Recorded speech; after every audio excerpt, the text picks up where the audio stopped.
Welcome to Nation Beat. I am Jacques Kingston Compton, bringing you this brief on the pulse of our nation and highlights around the heart of St. Lucia. Significant convection associated with Tropical Storm Kirk expected to impact St. Lucia.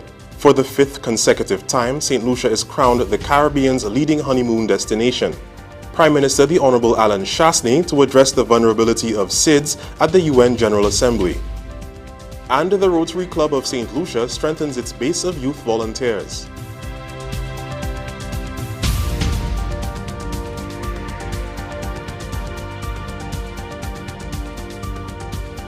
The center of Tropical Storm Kirk on Thursday afternoon was on course to pass between St. Lucia and Martinique. Forecasters say the system was on a path to dump heavy rains that could bring dangerous floods to the eastern Caribbean. Kirk had maximum sustained winds of 50 miles per hour and was moving ahead at 15 miles per hour. Tropical storm force winds are blowing as hard as 140 miles from Kirk's center. A tropical storm warning remained in effect for St. Lucia, Barbados, Dominica, Martinique and Guadeloupe. Avalon Charlery is a forecaster with the St. Lucia Met Service. To the back end of the center, we have significant convection, and we're expecting tropical storm force conditions, which would be tropical storm force winds, showers and thunderstorms. We urge persons that before those conditions get to St. Lucia, that you have made all the necessary preparations, that you have secured all your important documents, that you have secured your homes, and you have purchased or you have stored enough water and supplies to last at least the day. If you know that you live in an area that is prone to any hazard, whether it be landslide or flooding, we urge that you find a secure spot to ride out the system. We would advise that anytime any advisory is given by the St. Lucia Med Service or by the National Emergency Management Organization, that persons take those warnings seriously. There have been times that the atmosphere has not behaved as forecasted, but we should always take those messages very seriously. And especially in this case, if we have to compare the two storms, this system is a little more south than Isaac was, and this system is a little more organized than Isaac was. I mean, we should never compare storms because each storm, the dynamics of each storm would be different, but we really urge St. Lucians to take this warning seriously. All schools will remain closed on Friday, 28 September 2018, as the island is expected to continue to feel the effects of Tropical Storm Kirk. The Castries City Council, meanwhile, was in preparedness mode Thursday as the island braced for the effects of Tropical Storm Kirk. The more than 200 workers were mobilized and assigned various tasks to ensure that the city experienced as little impact as possible, especially flooding. We have them all around the city, identified areas that may have been blocked in order for them to unblock these areas. In terms of our city police, we have them in readiness, and we have actually have some of them in office, and they're going to remain all night so that they can, if anybody has any problem within the city area, they can now have access to our city police. So overall, we have had all our vehicles gas up. We have identified what are the risk areas, so we put in things in place. The Castries City Council, in anticipation of the peak period for the hurricane season, collaborated with the Department of Infrastructure in an extensive desilting exercise.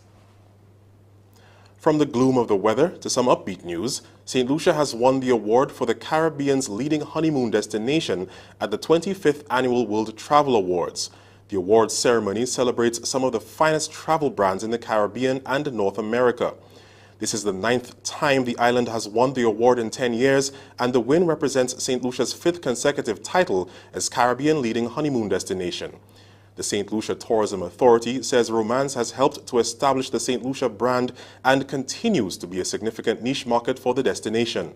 The team at the St. Lucia Tourism Authority were super excited about this designation, and we intend to use it in our marketing campaign globally, and certainly very strategically to continue to work with partners who are able to bring us the clientele that is perfect for St. Lucia. And St. Lucia really is that rare destination which inspires love stories. And whether it is that folks want to pop the question, get married, or celebrate that milestone anniversary, we are going to be using this in our campaign to attract more and more visitors. St. Lucia is also a 9-time winner of the world leading honeymoon destination. The island is again nominated this year. The accolades come as St. Lucia joins the global celebration of World Tourism Day and ahead of a romance farm scheduled for October 4 to 8, 2018. The farm trip will acquaint travel agents from the United States and the United Kingdom with the destination. They will be visiting the various properties that we have to offer, but certainly they'll get a chance to network with professionals from florists to designers to decorators. They're really getting that first-hand opportunity to make these business connections that will then be able to grow the various businesses, but also to help to elevate the romance offerings of the island. So we have a very, very jam-packed program for them, and we've managed to include a number of the elements to ensure that St. Lucia is properly represented, and certainly that these travel professionals will be sending us even more business moving forward. The SLTA is looking forward to clinching top awards when the grand finale that acknowledges first-class excellence in travel brands from across the world takes place on December 1, 2018 in Lisbon, Portugal. Government's strategy to combat crime and violence continues to unfold with the nation's youth as the focal point. Prime Minister Honourable Allen Chastanet recently reiterated his administration's commitment to arresting the scourge through youth development. Prime Minister Chastanet indicated that the thrust is to create a shift in the national thinking via socialization. A vibrant sports environment, he pointed out, is a main element of the strategy. How do we resolve people's mindset towards deviant behavior? And we've repeatedly said as a government that we would rather see people join clubs than gangs. So what did we do? We did a full assessment of an inventory of all of the sporting facilities in St. Lucia. You've heard the report yourself. 150. Think of it, 17 constituencies, 150 sporting facilities, of which more than half of them are not playable. So we're not even doing a good enough job of maintaining those facilities. So the idea was to design a facility structure that would support clubs. Prime Minister Chastanet went on to note that sports can shape well-rounded citizens and serve as a pathway to tertiary-level education. Sports is a great way to develop morals, values, discipline, teamwork. All these ingredients come out of being able to be in sports. And also, because only 1/3 of our students go to tertiary-level education, the goal is that we focus on disciplines that have the ability to create opportunities for our young people to be able to get tertiary-level education. So there is a holistic plan at play, and if you want to take little things in isolation without understanding the context of everything that we're going to do, then you might be easily persuaded that we're doing something wrong.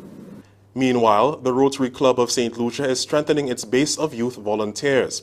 The organization recently held its inaugural youth symposium that brought together 200 students. They were drawn from Interactors and Rotaractors service clubs. The Director of Youth Services says the aim was to expose the youth volunteers to the broader concept of service. To understand how our community works and how we can assist them with various projects which we can help. We will be having a breakout session where we'll be coming up with projects to assist our communities island-wide in St. Lucia in a collaborative effort between our clubs and the youth clubs. So we don't just leave service when you leave the Interact or the Rotaract or the Rotary Club meeting. We don't leave it there. We inculcate it into our personal lives, the ideal of service. Personal, business, and community. So there are many of us who have a life in the church, as well as in Rotary or Rotaract interact, early act. Yeah? So we carry on the tradition of service. This is Nation Beat. Stay with us. Heavy storms mean flooding, and that means being prepared with hand sanitizers, child-sized raincoats and boots, and insect repellent to protect your child from germs and waterborne illnesses. Plan for emergencies. Plan for your children.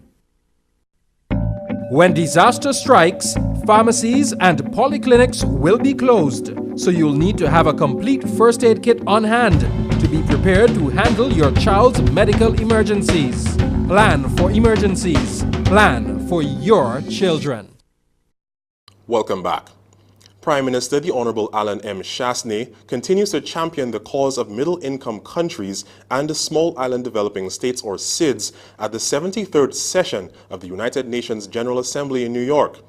During the annual United Nations General Assembly, which began on September 25, the Prime Minister, along with the St. Lucia delegation, which includes Minister with Responsibility for External Affairs, Honourable Sarah Flood-Bobre, has held several high-level and bilateral meetings to discuss global, regional, and local issues, particularly as it relates to financing and debt sustainability. The Prime Minister will continue to stress the urgent need for reforms to better enable the full participation of small islands in the global economy when he addresses the general debate on Friday, September 28, 2018. Prime Minister Chastanet will also speak of the disaster vulnerability of the region and efforts by small islands to build resilient infrastructure. Friday's session begins at 9 a.m., with the Prime Minister expected to be the 10th speaker of the morning. Wynwood and Leeward Brewery Limited hosted its 33rd Annual Scholarship Awards program last week in support of the education and development of the children of its employees. The 2018 Scholarship Awards ceremony welcomed 5 new deserving students with scholarships at the brewery's head office in Vidbouteille-Castries. It was a proud moment for a special group of staff at WLBL coming together for perhaps the first time this year to observe and celebrate the academic achievement of their very own children.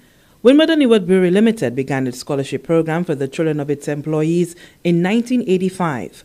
33 years later, 5 well-accomplished students received scholarships for their outstanding performance at the Common Entrance Examinations. HR Manager of Wynwood and Leeward Brewery, Adela St. Rose, encouraged both the parents and awardees to continue to work together to strive for excellence. No matter what our circumstances are, we all have the ability to dream. Doesn't matter who you are, where you're from, what your circumstances, whether you're from the south, whether you're from the north, we all have the ability to dream, but be active in making your dreams a reality so that you can finish with the future that you desire, whether that future be at school or whether that future be in your day-to-day life. So congratulations to all of you, those continuing on your scholarship and those who are joining us for the first time. We're very, very proud of you, and we're very excited to have you as part of our family, and we look forward to your dreams becoming a reality in the future that you want. The 33-year-old scholarship program also has provision for students to keep their scholarships by maintaining an average grade above 60% each year. 5 past scholarship awardees were able to achieve that goal, bringing the total number of scholarships presented this year to 10. Guest speaker and business owner Mandisa Morrison advised students to use the opportunity wisely. You will have to do 5 million subjects at school, but look at it as a way of crafting your path. Success, as Mrs. St. Rose said, is very intentional. If you don't have your goal, if you don't set a vision, if you don't know that I want to be a pilot, then you'll never get to fly in the sky. Yeah? You have to know that you want it, you have to know what you want, and you have to literally work at it. An active textbook scheme where the company loans books to employees for their children and returned on an annual basis also accompanies the scholarship program. These initiatives are seen as a demonstration of WLBL's commitment to the well-being of its workers and their families. From the Government Information Service, Lisa Joseph reporting. Minister for the Public Service, the Honourable Dr. Ubaldus Raymond, along with the St. Lucia Open Data Coordinator Louise Matres-Serrier, are representing St. Lucia at the 5th International Open Data Conference in Buenos Aires, Argentina, from September 27 to 28. The conference provides a forum for 2,000 participants to collaborate and plan the future of the opening of information. The government of St. Lucia, through the Department of the Public Service, began a data revolution in the island with the launch of the St. Lucia Open Data Portal on June 8, 2018. The online data repository ensures that all government-owned data, which does not contain personal information or create a threat to national security, is made freely available in an easily reusable format. The St. Lucia Open Data Portal is a component of the Open Data Policy for the St. Lucia Public Service, approved by Cabinet on November 9, 2017. And that's Nation Beat. Join us next time as we feel the pulse and heart of our community. I'm Jacques Kingston Compton.